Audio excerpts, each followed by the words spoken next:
tone, no politics. So you're going to read a statement, ask some questions, take some questions, not related to politics, related to Emily. Okay. All right? And if they ask anything political, I'll do it.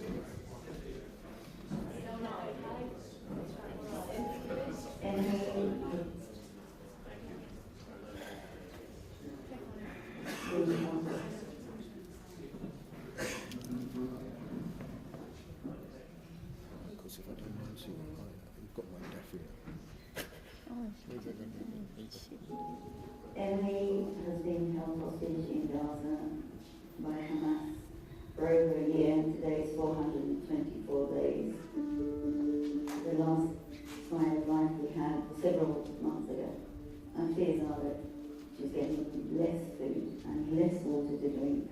I don't know how long she can stay alive. The recent UN resolution, which was agreed to by the British government, was basically signing a death warrant for Emily because there was no prerequisite for the release of the hostages. If the British government can't get her immediately, at least try and keep her alive and get her humanitarian aid. And I need to know that she's alive. The British government has to step up now before Emily is found dead.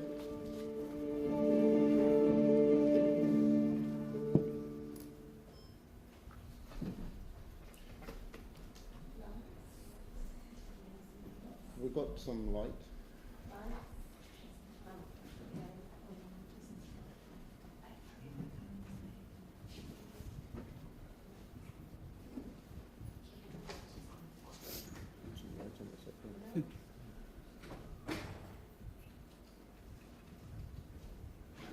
Well,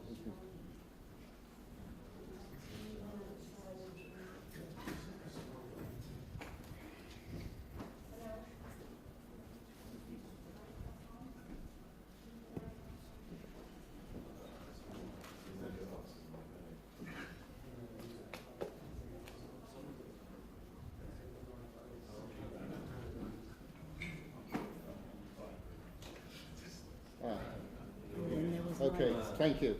Well, welcome, ladies and gentlemen, to this press conference this morning. My name's Stuart Pollock. I'm honoured to be sitting next to Mandy. Mandy is a mum. Mandy is not a diplomat, although she's better than most diplomats. Mandy is not a politician, but having been with her seeing politicians this week, she's better than most politicians. But overridingly, she is a mum desperate to have her family back together and Emily back home. She will read a statement after the few days that she's been here, and then we'll have a few questions. Mandy. Thank you.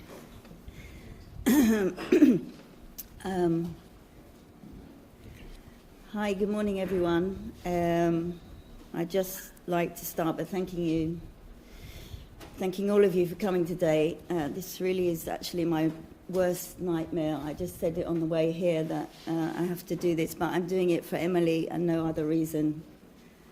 So if I'm a bit emotional, please understand.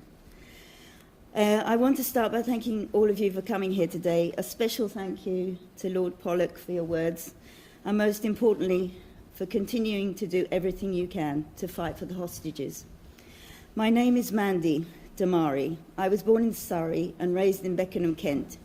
In my 20s, I travelled to Israel, fell in love with a wonderful man, and together we raised our British-Israeli family on a little cooperative village, a kibbutz called Kfar Aza, where I worked as a kindergarten teacher.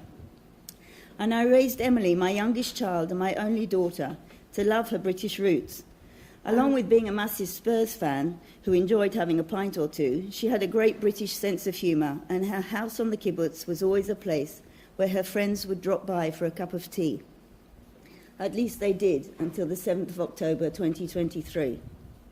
When Hamas invaded Gaza that morning, my life was saved by a lock that jammed, preventing the terrorists from entering my safe room to kill or kidnap me like they did to so many of my friends and neighbours. While I was fortunate to survive, 64 were murdered on my kibbutz and 19 were kidnapped, including Emily, by Hamas from her own home, which is nearby to mine. Emily was shot in the hand, injured by shrapnel in her leg, blindfolded, bundled into the back of her own car and driven back to Gaza. 426 days later, and she is the last remaining British hostage being held hostage by Hamas. I do know that Emily was alive as of around 8 months ago, and despite the long silence, I believe that she is still with us today. But as I have said before, every day is a death sentence for her in Gaza. Her situation is dire, and she desperately needs to be released, along with every other remaining hostage. From what we do know, the hostages have been hidden down in Hamas's terror tunnels in the networks and are being held in shocking conditions without any shred of compassion or mercy. Any number of causes could kill Emily: disease, starvation, dehydration, torture, execution, or even friendly fire. I'm also terrified that Emily and the other female hostages are exposed to the constant threat of sexual assault. Hamas has a record of using rape as a weapon of war against women that must be condemned in every corner of the world. And the list of horrors goes on and on. In Israel, I spend my time campaigning for a ceasefire deal that would see the hostages come home. I hope and pray that we can bring this war to an end, and then everyone's suffering can end along with it. Nobody wants peace more than I do. But this week, I came to Britain with a different message, and my message is this: a hostage deal may be weeks, months, or even further away. Meanwhile, their condition deteriorates every single hour. Much more needs to be done, and much more can be done to keep Emily and the other hostages alive while they remain in captivity. Otherwise, they will all die the most painful and tragic deaths imaginable in the tunnels. Many already have, and words alone will not save those who still remain. For 14 months, Hamas has consistently blocked the hostages from accessing any of the humanitarian aid that is coming into Gaza. Emily and those with her will be in dire need of nutritious food, clean water, fresh clothes that can keep them warm in the water, sanitary supplies and medicine. That is the bare minimum. Britain has taken a central role in getting aid into Gaza, which I fully support, but some of that aid must finally reach my daughter and the other hostages. It's a disaster that no solution has been found for in this situation. The hostages themselves are fighting tooth and nail to stay alive. They cannot survive a second winter with only our thoughts and prayers. The last time that a major aid initiative was attempted specifically for the hostages was in January. It is long overdue that efforts like these are renewed, prioritised and sustained until they succeed. During my visit this week, I have met a number of people from both the government and the opposition who agreed that more can and must be done along those lines. In addition to Lord Pollock here, I want specifically to thank Lord Tariq Ahmed, Nigel Farage, Matthew Patrick, John Pearce, Priti Patel, Baroness Fox, Baroness Foster, and all the other parliamentarians who are all immediately looked to what they could do within their powers to move this issue forward. I'd also like to thank my family and my friends for all the support that they've given me through this time. I don't know what I would have been able to do without them. And I'd also want to thank the Prime Minister, Kemi Badenoch and Ed Davey for all talking about Emily during Prime Minister's questions today, and for the many MPs, Lords and officials who have taken the time to meet with me and the other British-linked hostage families this week. Seeing the yellow ribbon on people's lapels in Parliament and hearing Spurs fans chanting Emily's name gives me hope, and I pray that all of this goodwill can translate into concrete action. I was heartened when I saw that the Prime Minister Starmer raised Emily's plight with His Majesty the Emir of Qatar in their meeting yesterday. While a planned meeting between myself and the Prime Minister of Qatar unfortunately never materialised, I've had several positive interactions with the Qatari government and their negotiators in the past year, and hope to hear news of British-Qatari cooperation on getting aid to the hostages and, of course, bringing them home. Regrettably, not all of my experiences this week have generated positive momentum. On Monday, I spoke at the annual Labour Friends of Israel event in front of around 100 Labour MPs, including the Foreign Secretary. I used my time to specifically and repeatedly ask for action on the hostage aid situation, and I had estimated that my call to action had been well received. A few hours after my speech, however, the Foreign Secretary published a statement on the need for Israel to allow more aid into Gaza for the winter. But there was no mention of the need to get any of that aid to Emily and the other hostages, and no additional remarks have been made on the subject since then. I appreciate the Foreign Secretary's warmth in our personal meetings, but as I have said, I came for solutions, not sympathy. I also used my LFI speech to urge the government to no longer vote in favour of UN resolutions that call for an unconditional ceasefire in Gaza, as they did last month. An unconditional ceasefire puts the hostages in even greater danger than they are already in. If Hamas thinks that it can get what it wants without releasing the hostages, then it will simply kill them or treat them in even more depraved and inhumane ways.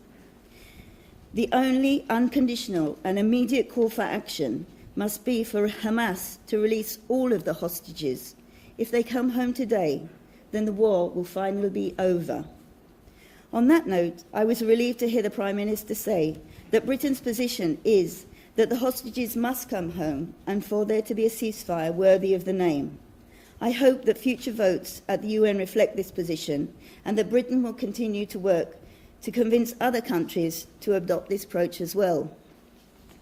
Outside of Parliament, I want to once again thank the British public for keeping Emily in your hearts and not letting her or the other 100 hostages from view. When we stop saying their names, seeing their faces and calling for action, then that is when all hope is truly lost. For me, the hostages are a human issue first and foremost. Supporting the hostages, supporting Emily, it does not make you pro one side or another side. Dehumanising people instead of empathising with them only brings more conflict, more pain, and more tragedy into the world. And for me, it is especially important that Emily's name is still said in Britain, that her face still appears on posters up and down the country, and that there are people here who want to see action taken that will save her life and bring her home. I'm overwhelmed and so deeply grateful to the hundreds of people who I don't even know, who are creating posters and stickers and chanting Emily's names at football matches and sharing her story on social media. Emily and I loved coming to London together around Christmas time and seeing all the lights go up without her here, it's another painful reminder of what I've lost.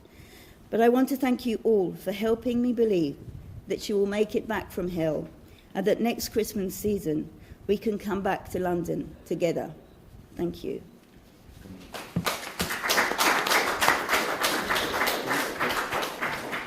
So, Mandy, as I said at the beginning, no politician, no diplomat can do it any better. You're a mum, and we want Emily home. There were 2 or 3 questions that were sent in, which I will deal with first, and then perhaps if there are any desperately important questions that people want to ask, that's fine. But I will reiterate that whilst Mandy has made a statement, there will be she won't be dealing with any political questions in terms of governments here or in Israel or anywhere else. She's made a statement, and I hope you will respect that. Daniel Carrier, who is from the Jewish Telegraph, asked if you could speak to Emily's captors now, what is it that you'd say to them? I want her to be treated with dignity and with respect, and if she's thirsty, give her something to eat and to drink, and if she's hungry, to give her something to eat. and just keep her alive until she can come home. That's all I want to do. Okay. Nick Parker from the Sun asked, what, if any, proof of life, although you dealt a little bit this in your statement, information have you received from Gaza so far, and do you know anything about the conditions that she's being kept in?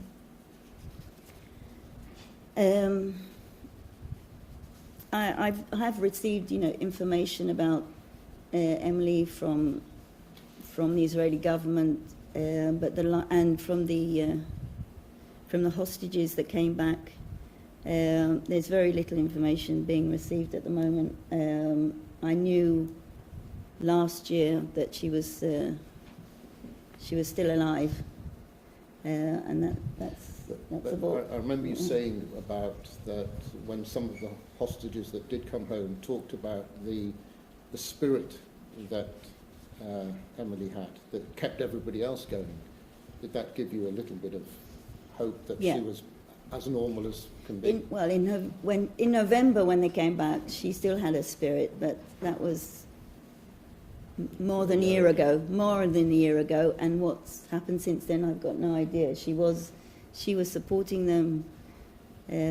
She was helping them. She was helping them survive. But that was a year ago, and I've had no news of what she's like now, so I don't know. Charlie Peters of GB News asked a question which is politics, but do you trust the Labour government to fight Emily's case, given their disagreements with Israel, is the question. I'm not a politician. All I ask from the government, it doesn't matter if it's Labour, Tory, Lib Dems, it doesn't matter. All I want from our government is to do as much as possible to get Emily home. And even Reform did. And Reform. Nigel Farage gave you some time. Yes. Thank you, Nigel, he made an amazing statement, really, that was very strong, and he said he would talk to the incoming president for the United States, so I am very grateful for that very strong statement he made. We understand he has quite a hotline. Ellie Grant of the Jewish Chronicle asked, could you share your... Oh, it's another politics. Could you share your views on Keir Starmer and whether Nigel Farage is right in saying the government is not doing enough? I don't think you've answered that, so I don't think we need to go on. Now, I will open it up, but I repeat that it needs to be about Emily. So does anybody want to ask a question? So please tell us who you are. Nick Spiani from Scott News. You've spoken powerfully about how your daughter still being held more than a year after those attacks. Israel says its priority is destroying Hamas and securing the hostages release, of which Emily is one. But they've also been accused today of a major international human rights organisation, Amnesty, of committing genocide. So what's your take on how Israel has carried out the war so far? I didn't hear that news, but I can say that I went to Geneva last week and I spoke to the Human Rights Commission, and I've spoken several times to the president of the Red Cross, the ICRC, and they all agree that what's happening in Gaza to the hostages is a war crime. They're not getting any treatment there, they're not getting any humanitarian aid, and that's what interests me. Again, you're talking about decisions that are above my head. I don't know. I always say it's a question. Emily is not getting out because she is a pawn in a political and game for power and ego and money. And so I'm not interested in politics. I don't, they can say one thing, somebody else can say one thing. All I'm interested in is that Emily gets released. And she shouldn't be held there in Gaza in the conditions that she's being held in. And I would add, on the Amnesty report, which I haven't read yet, I'd be interested to know on which page of the Amnesty report Emily's name is. Next question. So, who are you? Jonathan Such-Dotty. Have you had any dealings with the International Red Cross, and what has been their position in trying to get aid? I just answered that. I've seen them several times in Geneva, in Israel, I've spoken to them. They say they can't get humanitarian aid into Emily for their own reasons. So, yeah. Johnny. Jonathan, thank you. Have you had any soft power approach with Tottenham Hotspur? Have you spoken about maybe they can post something which reaches other places that other international organisations cannot? Well, I would love them to do that. Emily supported Tottenham all her life. My whole family, except for me, I'm a Crystal Palace supporter, who did actually make a statement on the 7th, about the 7th of October, supporting the hostages. So I would love them to do that. At the moment, it's just the Tottenham supporters who stand outside the arena and support her. But I would love them to do that because she loved Spurs so much. She watched them on TV all the time. Thank you. Brilliant. If there's no other questions, I'd like to thank you all for coming, and I hope you will join me in praying for Emily's release as soon as possible. Thank you all. Thank you. Okay, that's the That was the one with